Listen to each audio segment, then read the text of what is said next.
అయిందా? రెడీ అవుతావా ఇక? గుడ్ మార్నింగ్ చెప్పు. హాయ్ అండి, గుడ్ మార్నింగ్ అను. హాయ్ ఫ్రెండ్స్, మళ్ళీ ఒక రెసిపీతో మీ ముందుకు మళ్ళీ వచ్చేసానండి. ఒక కడాయి పెట్టేసుకొని అందులో ఆయిల్ వేసేసుకొని ఆనియన్స్, పచ్చిమిర్చి అన్నీ వేసేసుకోవాలండి. వేసుకొని బాగా కలపాలి. కలిపిన తర్వాత మంచిగా వేగనివ్వాలండి వాటిని. అందులో కొంచెం పసుపు వేసి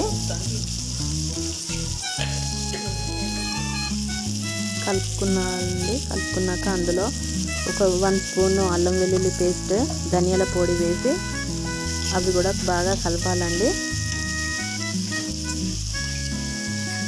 ఇప్పుడు కలుపుకున్న తర్వాత అందులో ముందుగానే టమాటా జ్యూస్ చేసి పెట్టుకున్న ప్యూరీ మొత్తం అందులో వేసేసి బాగా కలపాలి.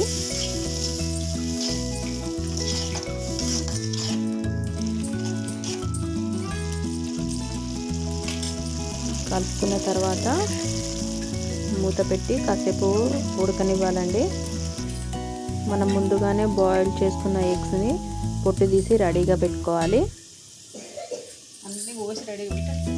ఇప్పుడు మూత తీసి అలా ఉడుకుతున్న దాన్ని ఒకసారి మళ్ళీ కలుపుకోవాలండి.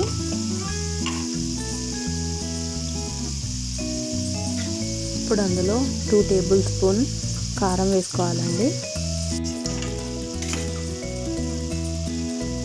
వేసుకున్న తర్వాత అందులో మనం బాయిల్ చేసి పెట్టుకున్న ఎగ్స్ని వేయాలి.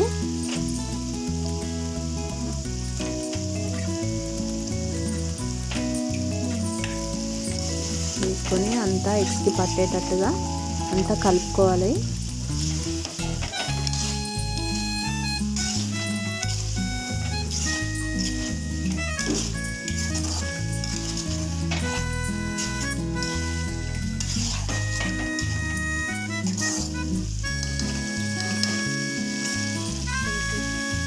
కలుపుకున్న తర్వాత మళ్ళీ ఒకసారి మూత పెట్టేసుకొని కొంచెం దాన్ని ఉడకనివ్వాలి.